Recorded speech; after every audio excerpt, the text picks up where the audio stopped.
তুমি বিবাহিত হও বা না হও, তোমার পার্টনার যদি এই লেভেলের ধূর্ত হয় তাহলে আমি বলছি আজই সতর্ক হয়ে যাও। একটা পুরুষের অবৈধ সম্পর্ক আছে জানার পর তার পার্টনার কি করতে পারে? ঝগড়া, মারপিট, ডিভোর্স, খুন? না, এর কোনোটাই না করে বিউটি উইথ ব্রেন কিভাবে একের পর এক ঝটকা টুইস্ট দিয়ে জীবন নরক বানিয়ে দিতে পারে সেটা জানতে হলে দেখতে হবে আজকের মুভি গন গার্ল। সময় তখন সকাল 7টা। নিকোলাস নামের এক ব্যক্তি নিজের বাড়ির সামনে দাঁড়িয়েছিল। একটু পরেই সে নিজের গাড়ি ড্রাইভ করে একটা বারে গিয়ে বসল। এই বার তার যমজ বোন মার্গো চালায়। নিকোলাস অর্থাৎ নিক মার্গোর জন্য একটা গিফট এনেছে। মার্গো নিকের কথাবার্তায় জানা যায় আজ নিকের 5ম বিবাহ বার্ষিকী। নিকের স্ত্রীর নাম এমি। তাদের দুজনের একটা পার্টিতে দেখা হয়েছিল। এই সাক্ষাৎ প্রেমে পরিণত হতে খুব বেশি দেরি হয়নি। তাদের 5 বছরের বিবাহিত জীবনে আগের 4 বছরে এমি প্রত্যেক বিবাহবার্ষিকীতে নিকের জন্য আনা উপহার লুকিয়ে রাখে এবং গিফট খুঁজে বের করার জন্য নিককে কিছু ক্লু দেয়। তাদের ভাই বোনের কথাবার্তার মাঝখানে নিকের এক প্রতিবেশী বারে ফোন করে জানায় নিকের পোষা বিড়ালটা কোনোভাবে রাস্তায় বেরিয়ে এসছে। নিক শুনেই তখন বাড়ির উদ্দেশ্যে রওনা দেয়। বাড়ি পৌঁছে প্রতিবেশীকে ধন্যবাদ জানিয়ে বিড়ালটাকে নিয়ে বাড়ির ভিতরে ঢুকে দেখে বাড়ির দরজা খোলা আর এমি বাড়িতে কোথাও নেই। একটা কাঁচের টেবিল সেখানে ভেঙে পড়ে রয়েছে। বিপদের আশঙ্কা করে নিক তখনই পুলিশে খবর দেয়। কিছুক্ষণের মধ্যেই পুলিশ স্টেশন থেকে ডিটেকটিভ রন্ডা এক সহকারীকে নিয়ে সেখানে তদন্ত করতে আসে। ডিটেকটিভকে নিক জানায় সে এবং তার স্ত্রী দুজনেই রাইটার। 2 বছর হলো তারা নিউ ইয়র্ক থেকে এখানে শিফট করেছে। নিকের মায়ের শরীর খারাপ হওয়ার জন্য তারা এইখানে এসেছিল, কিন্তু মা এখন আর এই পৃথিবীতে নেই। কথাবার্তার মাঝে ডিটেকটিভ ও তার সহকারী নিকের সাথে গোটা বাড়ি ঘুরে দেখে। বাড়ির কিচেনে এসে এক জায়গায় রক্তের দাগ দেখলে ডিটেকটিভ সেখানে মার্ক করে দেয়। এরপর সবাই মিলে এমির অফিসে আসে। সেখানে রাখা কিছু ফাইল খুঁটিয়ে দেখার পর একটা কার্টুনের সামনে দাঁড়িয়ে ডিটেকটিভ রন্ডা বলে সেখানের বেশ কিছু বই একসময় তার ভীষণ প্রিয় ছিল। তখনই কিছু মনে পড়ায় ডিটেকটিভ নিককে জিজ্ঞেস করল তার স্ত্রী এমি কি সেই বিখ্যাত এমি? নিক সায় দিয়ে বলে হ্যাঁ, আসলে এমি একজন যথেষ্ট খ্যাতিমান লেখিকা ছিল যার ছোটবেলার জীবনের উপর কেন্দ্র করে একটা কার্টুন সিরিজ বানানো হয় যা খুব জনপ্রিয়তা পেয়েছিল। গল্প এখান থেকে ফ্ল্যাশব্যাকে যায়। এমিকে ডায়েরিতে কিছু লিখতে দেখা যায়। এমি ডায়েরি লিখতে বরাবরই ভালোবাসে। সে নিজের উপর লেখা অ্যামেজিং এমি এই বইটার পুরো সিরিজ লঞ্চ করার সময় নিজের বাবা মায়ের সাথে নিকের আলাপ করিয়ে দেয়। আর এই পার্টিতে নিক এমিকে বিয়ের জন্য প্রপোজ করেছিল। এর সাথে গল্প আবার বর্তমানে ফিরে এলে নিককে পুলিশ স্টেশনে দেখা যায়। পুলিশ নিকের ব্লাড স্যাম্পল নেয় এবং ডিটেকটিভ রন্ডা জানায় যে তারা যথেষ্ট সিরিয়াসভাবে কেসটা তদন্ত করবে এবং আগামীকাল প্রেস কনফারেন্সের মাধ্যমে এমির নিখোঁজ হওয়ার বিষয়টা সবার সামনে আনবে।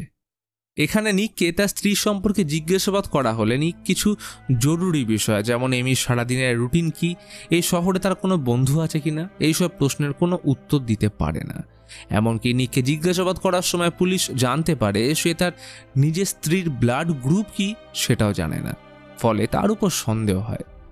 নিক জানায় এত কিছু ঘটনায় পরপর ঘটে যাওয়ার কারণে সে তার শ্বশুর এবং শাশুড়িকে এখনও এমির নিখোঁজ হওয়ার বিষয়টা জানাতে পারেনি।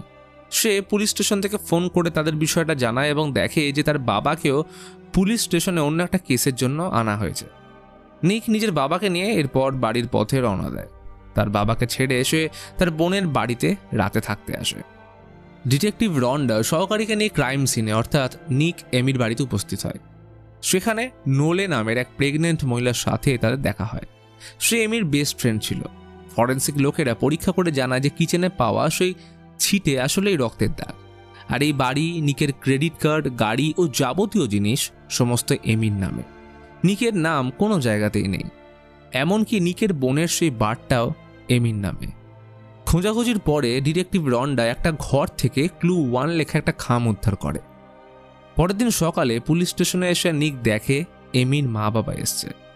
নিক ও এমির মা বাবা একে একে মিডিয়ার উদ্দেশ্যে স্পিচ দেওয়া শেষ করে আবার পুলিশ স্টেশনে চলে যায়। জিজ্ঞাসাবাদ করার সময় এমির মা বাবা রন্ডাকে কলিন্স নামের এক এমির এক্স বয়ফ্রেন্ডের ব্যাপারে জানায়। এমির সঙ্গে ব্রেকআপের পর সে নিজেকে শেষ করে দেওয়ার চেষ্টা করেছিল। নিক অবশ্যই ব্যাপারে জানত। সে এখন তাদের শহর থেকে এই কিছুটা দূরেই থাকে। তাছাড়াও তারা টমি বলে আরও একজনের ব্যাপারেও পুলিশকে জানায় যে আগে একবার এমির উপর হামলা করার অভিযোগে জেল খেটেছিল। কিন্তু এখন জামিনে বাইরে আছে। কিন্তু নিক বলে সে এই ব্যাপারে আগে কিন্তু কিছুই জানতো না। তারা চলে যাওয়ার সময় রন্ডা নিককে ডেকে সেই ক্লু 1 নামক খামটা দেখালে বলে এটা তার অ্যানিভার্সারির জন্য এমি রেখেছিল। এমি প্রত্যেক অ্যানিভার্সারিতে এই ধরনের কিছু ক্লু লিখে নিককে উপহার খুঁজে বের করতে সাহায্য করত। নিক সেই মতো ক্লু দেখে উত্তর বুঝে রন্ডাকে অফিসে নিয়ে যায় এবং সেখানে গিয়ে ক্লু নাম্বার 2 লেখা আরেকটা খাম খুঁজে পায়। এরই মাঝে রন্ডা সেখানে একটা অন্তর্বাস খুঁজে পায়। ততক্ষণে নিক ক্লুয়ের উত্তর বুঝতে না পারলেও সে যখন তার বাবার পুরনো বাড়িতে আসে তখন সেখানে টেবিলে রাখা ক্লু নাম্বার 3 খামটা খুঁজে পায়। নিক যখন দরজা খুলে বাবার বাড়িতে ঢুকেছিল তখন পাসওয়ার্ড ভুল দেওয়ার কারণে সেফটি অ্যালার্ম বাজতে শুরু করে এবং কিছুক্ষণ পর সেখানে রন্ডা উপস্থিত হয় ও নিক তাদেরকে বলে যে এটা তার বাবার বাড়ি, কিন্তু সে ক্লু নাম্বার 3 পুলিশকে না দেখিয়ে নিজের কাছেই লুকিয়ে নেয়। বাড়িতে ফেরার সময় সে 3 নম্বর ক্লুটা সলভ করার চেষ্টা করলেও পেরে ওঠে না। এর সাথে ঘটনা আবার ফ্ল্যাশব্যাকে যায় এবং দেখতে পাওয়া যায় যে মন্দার কারণে নিক ও এমির লেখার ব্যবসায় বেশ ভালো রকম ক্ষতি হয়েছে। এমি নিককে সান্ত্বনা দিয়ে শক্ত থাকতে বলে। এমি জানায় মন্দার কারণে তার মা বাবার ব্যবসা তো বেশ ক্ষতি হয়েছে, তাই তার নামের ট্রাস্টের থেকে টাকা নিয়ে সে তার মা বাবার ধার শোধ করবে। কিছুদিন পর এমি বাড়ি ফিরে দেখতে পায় নিক একটা ল্যাপটপ সমেত কিছু ভিডিও গেমস কিনে এনেছে। নিকের এইরকম বেহিসাবি খরচা দেখে এমিও তার মধ্যে হালকা তর্ক বিতর্ক হয়। তখনই নিকের ফোনে তার বোনের কল আসে ও জানতে পারা যায় যে তাদের মা অসুস্থ। তারপরেই ওরা নিউ ইয়র্ক শহরের বাড়ি ছেড়ে এখানে চলে আসে। নিকের মায়ের স্টেজ 4 ক্যান্সার ধরা পড়লে এমির অনিচ্ছা সত্ত্বেও তারা এইখান থেকে মিসৌরিতে শিফট করে।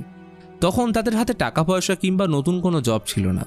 বাড়ি ফেরার পর নিক খুশি থাকলেও এমি কিছুতেই পরিস্থিতির সাথে মানিয়ে নিতে পারছিল না। এইভাবে কিছুদিন চলার পর নিকের মা মারা যায়। ট্রাস্টের পয়সা ফুরিয়ে আসার সাথে তাদের সম্পর্কে অবনতি ঘটছিল। এক সন্ধ্যায় যখন নিক বাইরে যাচ্ছিল তখন এমি বলে তাদের জীবন নতুনভাবে শুরু করার সময় এসছে, এইবার তাদের একটা বাচ্চা দরকার। কিন্তু নিক না বললে তাদের মধ্যে কথা কাটাকাটি শুরু হয়। ওদিকে পুলিশ এমিকে খোঁজার সময় একজন মাদকাসক্তের থেকে জানতে পারে এমি ভ্যালেন্টাইন্স ডের দিনে তার কাছে একটা বন্দুক কেনার জন্য এসেছিল। ঠিক এমনটাই ডায়েরির পাতায় 14 ফেব্রুয়ারির এন্ট্রিতে এমি লিখেছিল সে একটা বন্দুক কেনার চেষ্টা করছে। নিক তাকে সরাসরি ডিভোর্সের জন্য জিজ্ঞেস করতে পারছে না, কারণ জানে সে বাড়ির মালিক এবং সমস্ত খরচা দেওয়ার একমাত্র উৎস। এদিকে সকালে নিককে একটা মেয়ের সাথে তার বোন দেখে ফেলে। বোনের জিজ্ঞাসাবাদের সময় নিক স্বীকার করে যে মেয়েটা তার কলেজের স্টুডেন্ট ও প্রায় 1.5 বছর ধরে তাদের এই রিলেশন চলছে। নিক বোঝায় যে এমির সঙ্গে তার রিলেশনের অবনতির কারণেই এই মেয়েটার সাথে নতুন করে সম্পর্ক তার তৈরি হয়েছে। নিকের বোন প্রচণ্ড রেগে তখন টিভি চালিয়ে দিলে সেখানে আগের রাতের সে নিউজ পাবলিশ হতে দেখা যায়, যেখানে নিউজ অ্যাঙ্কার বলছিল যে স্ত্রী নিখোঁজ তার পক্ষে কি করে এতটা হাসিখুশি থাকা সম্ভব। এই চ্যানেলে ট্যানার বোল্ট নামে এক উকিলকে নিকের পক্ষে কথা বলতে শোনা যায়। নিকের বোন তাকে ওই উকিলকে নিজের সপক্ষে মামলা লড়ার জন্য হায়ার করতে বলে। এদিকে ফরেন্সিক তদন্তে ক্রাইম সিনে কিচেন থেকে অনেক কটা রক্ত মুছে ফেলার প্রমাণ পাওয়া যায়। সেই রক্তের তুলনা আবার এমির রক্তের সাথেও মিলছিল। রাতে নিক ভলেন্টিয়ারের ব্যাচ পড়ে বাড়ির কাছে পার্কে উপস্থিত হয়, যেখানে এমির মা বাবা সহ আরও অনেক ভলেন্টিয়ার উপস্থিত ছিল। নিক সেখানে সবার কাছে এমিকে খোঁজার জন্য সাহায্য চায়। এমন সময় নোলে নামে সে নিকের প্রতিবেশী নিকের কাছে জানতে চায় সে এমিকে ঠিক কী করেছে, কেন এমিকে খুঁজে পাওয়া যাচ্ছে না। নিক তার কথায় পাত্তা না দিলে নোলে চিৎকার করে জিজ্ঞেস করে নিক কি জানতো যে এমি 6 সপ্তাহের অন্তঃসত্ত্বা। পার্কে উপস্থিত সবাই এমনকি এমির মা বাবাও এই কথা শুনে অবাক হয়ে যায়। নিককে সাংবাদিকরা প্রশ্ন করার আগে সে দৌড়ে গিয়ে পুলিশের গাড়িতে উঠে বসে। বাড়িতে ফেরার পর রন্ডা নিকের সাথে দেখা করতে আসে। রন্ডা নিককে প্রশ্ন করে এমি যে মা হতে চলেছিল সেটা কি নিক জানতো। নিক বলে যে না, সে মহিলা ভুল বলছে। নোলে ও এমি একে অপরকে কখনোই ভালো করে চিনত না, কিন্তু রন্ডা কিছু ফটোগ্রাফ দেখিয়ে নিককে বলে তারা যে একে অপরকে খুব ভালো করে চিনত তার প্রমাণ ওর কাছে আছে। এছাড়াও রন্ডা নিককে বলে সেদিন এমির সাথে কারোর হাতাহাতি হওয়ার কারণে ওর প্রচুর রক্ত বেরিয়েছিল এবং কেউ সেই রক্তটা মোছার চেষ্টাও করেছে, কারণ রক্ত এবং বডি না পেলে কেউ কিডন্যাপ করেছে কিনা সেটা বোঝা যাবে না। আর এই সব বাড়ির ভিতরের কোনো লোক করছে এরকমটাই মনে হয়। রন্ডা তাকে কিছু ক্রেডিট কার্ডের বিল দেখায় যা ইউজ করে প্রচুর পরিমাণে জিনিস কেনা হয়েছে। সাথে এমি লাইফ ইন্স্যুরেন্সের কিছু কাগজ দেখিয়ে জানতে চায় যে কেন নিক তার স্ত্রীর নামে বেশ বড় অঙ্কের টাকার ইন্স্যুরেন্স ফাইল করেছিল, কিন্তু নিক বলে যে এমি নিজেই এটা তাকে করতে বলেছিল। এমন সময় ফরেন্সিক থেকে ফোন আসলে রন্ডা কনফার্ম করে যে সত্যি এমি প্রেগনেন্ট ছিল, অর্থাৎ সেখানে থাকা সব সাক্ষ্য প্রমাণ নিকের দিকে ইঙ্গিত করছে। নিক বলে সে উকিল অ্যাপয়েন্টমেন্ট করে তারপরেই কথা বলবে। রন্ডা চলে যেতেই বোন আসলে নিক জানায় যে এমি কখনোই মা হতে চাইতো না। এখানে শিফট করার পর তারা দুজনে ক্লিনিকে গেছিল বাচ্চার ব্যাপারে পরিকল্পনার জন্য, কিন্তু পরে এমি এই ব্যাপারে উৎসাহ না দেখালে নিক নিজেও আর ক্লিনিকে যায়নি। এর পরিপ্রেক্ষিতে নিক বোনকে একটা বক্স দেখায় যেখানে ক্লিনিকের চিঠি ছিল যে লম্বা সময় পর্যন্ত তারা যোগাযোগ না করায় নিকের স্পার্ম তারা নষ্ট করতে বাধ্য হবে। সেই বক্সে এমিকে লেখা তার এক্স বয়ফ্রেন্ড কলিন্সের কিছু চিঠিও ছিল। ওদিকে পুলিশ গিয়ে উপস্থিত হয় নিকের বাবার পুরনো বাড়িতে। ডিটেকটিভ রন্ডা ও সহকারী মিলে নিকের 3 নম্বর ক্লু সলভ করার চেষ্টা করতে থাকে। রন্ডা বেসমেন্টে পুরনো একটা ফায়ার প্লেস থেকে অল্প পুড়ে যাওয়া একটা ডায়েরি উদ্ধার করে। এটা এমির সেই ডায়েরি যা থেকে এমির চিন্তাভাবনা দর্শকের সামনে তুলে ধরা হয়েছে। এই ডায়েরির পাতায় পাতায় ফুটে উঠেছে নিকের প্রতি এমির ভয়, নিজের বিয়ে বাঁচানোর শেষ চেষ্টা, সাথে লাস্টের কয়েকটা লাইনে লেখা ছিল যে এমি বিশ্বাস করে তার স্বামী ও সন্তান তাকে ভালোবাসবে। রন্ডা ও তার সহকারী সেখানে ডায়েরিটা দেখে খুব অবাক হয় এবং 3 নম্বর ক্লু সলভ করে বাড়ির পিছনের দিকে একটা গ্যারেজে এসে ক্রেডিট কার্ড ইউজ করে কেনা সেই সমস্ত গেমস, টিভি এবং একটা গিফট বক্স দেখতে পায়। কিন্তু এইসবের মধ্যে সবাইকে চমকে দিয়ে রাস্তায় ছুটে চলা একটা গাড়িতে এমিকে হাতে ব্যান্ডেজ বাঁধা অবস্থায় দেখা যায়। আসলে স্বামীকে উচিত শিক্ষা দেওয়ার জন্য এমি নিজে পারফেক্ট ক্রাইম প্ল্যান করেছে এবং এখনো পর্যন্ত তার প্ল্যান চমৎকারভাবে কাজ করছে। নিকের নাম পুলিশের সন্দেহের তালিকায় একেবারে উপরের দিকে, যে কোনো মুহূর্তে তাকে অ্যারেস্ট করা হতে পারে। এমি ঠিক এটাই চেয়েছিল। নিক তার সমস্ত টাকা পয়সা নিয়েছে ও বর্তমানে তাকে ঠকাচ্ছে এই কথা এমি জানতে পারে। নিককে তাই সবার চোখে খারাপ করার জন্য এমি প্রথমে নোলের সাথে বন্ধুত্ব করে ও তারপর ধীরে ধীরে নোলের কাছে নিকের নামে মিথ্যে কথা বলতে শুরু করে। নিকের ক্রেডিট কার্ড ব্যবহার করে সমস্ত জিনিসপত্র নিক নয় বরং এমি কিনেছিল। এমি একটা ডায়েরিতে তার ও নিকের দাম্পত্যের খুঁটিনাটি লিখতে শুরু করে।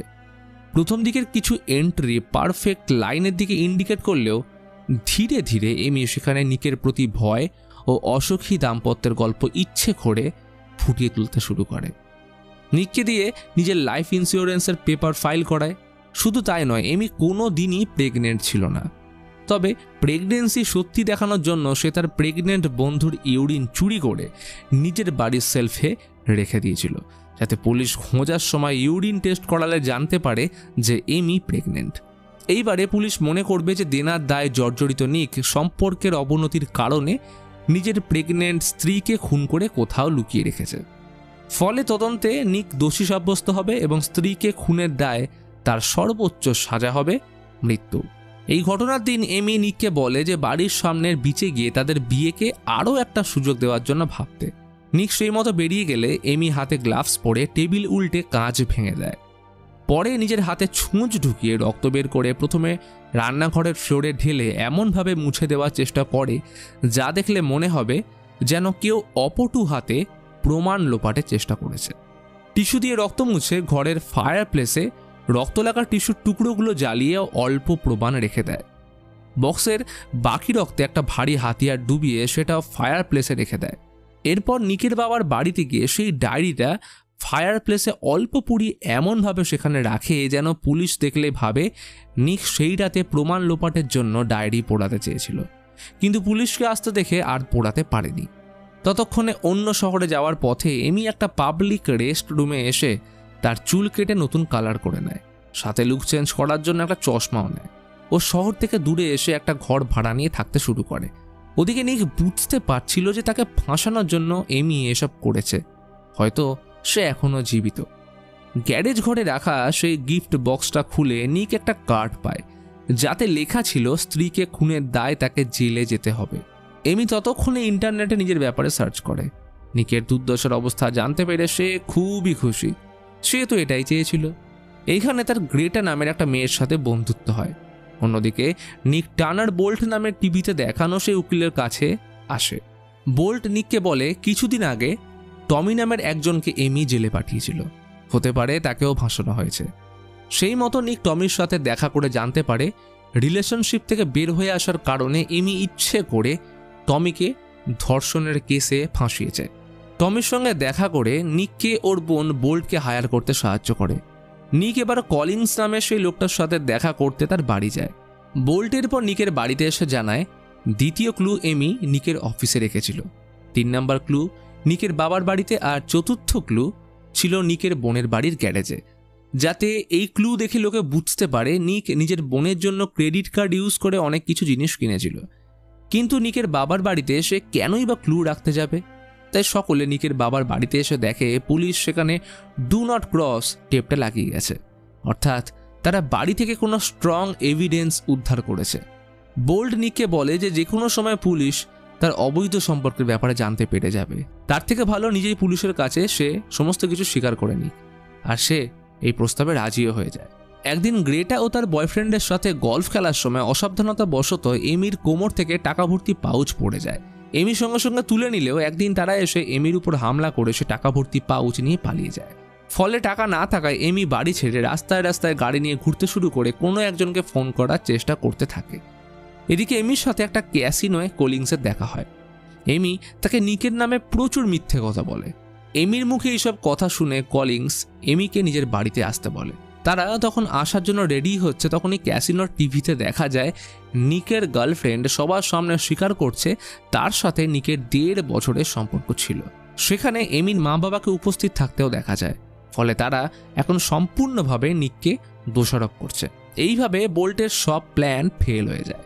বোল্ট নিককে বোঝায় যেহেতু তার গার্লফ্রেন্ড সবার সামনে রিলেশনের ব্যাপারে বলে দিয়েছে, তাই এখন আর নিকের ইন্টারভিউ কোনো কাজেই আসবে না। ওদিকে নিক বোনের বাড়িতে ইন্টারভিউয়ের টেলিকাস্ট দেখতে আসলে কলিন্স ও এমি টেলিকাস্ট দেখতে বসে পড়ে। নিক ইন্টারভিউতে সবাইকে বলে যে এমির মতো স্ত্রী থাকা সত্ত্বেও সে তাকে অসম্মান করেছে এবং অন্য একটা মেয়ের সাথে সম্পর্কে জড়িয়েছে, তার জন্য সে যথেষ্ট লজ্জিত। কিন্তু সে তার স্ত্রীকে খুন করেনি, সে শুধু তার স্ত্রীকে এখন খুঁজে পেতে চায়। সে যেরকম স্বামী হওয়ার প্রতিজ্ঞা করেছিল তেমনটাই হয়ে দেখাবে, কারণ সে তাকে ভালোবাসে। এমন সময় কলিন্স টিভি অফ করে দেয়। ততক্ষণে ডিটেকটিভ রন্ডা সার্চ ওয়ারেন্ট নিয়ে নিকের বোনের গ্যারেজ সার্চ করতে আসে। এমি যখন অন্য শহরে ভাড়ায় থাকছিল তখন সে ফোন করে বলে মার্গোর গ্যারেজে কিছু অ্যাক্টিভিটি হচ্ছে এবং যার কারণে সে ইচ্ছে করে পুলিশকে খবর দেয়। তাই পুলিশ এখন এসে গ্যারেজ ঘর খুলে সেই সমস্ত গিফট আইটেম দেখতে পায় যা এমি ইচ্ছে করে মার্গোর গ্যারেজে লুকিয়ে রেখেছিল। মার্গোকে তাই পুলিশ অ্যারেস্ট করে। বোল্টকে নিয়ে নিক পুলিশ স্টেশনে যায় ও নিক এবার মনস্থির করে যে সে এমির ব্যাপারে সব সত্যি কথা পুলিশকে বলবে। কিন্তু ডিটেকটিভ রন্ডা নিককে ডায়েরি ও বাকি প্রমাণ দেখিয়ে নিজের স্ত্রীকে হত্যা করার অপরাধে অ্যারেস্ট করে। এমি ওদিকে কলিন্সের সঙ্গে খুশি থাকার অ্যাক্টিং করতে থাকে। কলিন্স তখন বাইরে বেরোচ্ছিল, তখন এমি ইচ্ছা করে তার সাথে ঘনিষ্ঠ হয়। এই অবস্থায় কলিন্স বাইরে গেলে গোটা বাড়িতে লাগানো সিসিটিভি ক্যামেরায় ধরা পড়ে কলিন্সের ঠোঁট থেকে রক্ত বেরোচ্ছে ও তার কাপড় এলোমেলো। সে বেরিয়ে যেতেই এমি নিজের ড্রেসের ফিতে খুলে নিজের পায়ে আটকে নেয় ও কলিন্সের রেখে যাওয়া কফিতে নিজের ড্রেসের নিচের দিকের অংশ ডুবিয়ে নেয়। এরপর এমি সিসিটিভি ক্যামেরার সামনে গিয়ে এমনভাবে নাটক করে যেন কলিন্স তার উপর শারীরিক নির্যাতন করেছে। এদিকে বোল্ট নিক ও তার বোনকে জামিন পাইয়ে দেয়। থানা থেকে বাড়ির উদ্দেশ্যে রওনা হওয়ার পথে মিডিয়ার লোক তাদের ছেঁকে ধরে। অন্যদিকে এমি নিজের হাতে দড়ি দিয়ে দাগ তৈরি করতে থাকে। কলিন্স বাড়ি ফিরতে এমি ঘনিষ্ঠ হওয়ার জন্য তাকে নিয়ে বেডরুমে আসে এবং তাকে উত্তেজিত করে বালিশের তলায় লুকোনো একটা কাটার দিয়ে তাকে খুন করে নিকের বাড়ি ফিরে আসে। নিক ভোরবেলা আওয়াজ পেয়ে বাড়ির বাইরে এসে দেখে এমি রক্তাক্ত অবস্থায় একটা গাড়িতে বসে। এমি গাড়ি থেকে নেমে তার কাছে এসে অজ্ঞান হয়ে যাওয়ার নাটক করে। সাথে সাথে সময় নষ্ট না করে তাকে হসপিটালে নিয়ে আসা হলে ডাক্তার কনফার্ম করে যে এমির শরীরের সব ক্ষত ইন্ডিকেট করছে তাকে কেউ ভয়ানকভাবে বেশ কয়েকবার ধর্ষণ করেছে।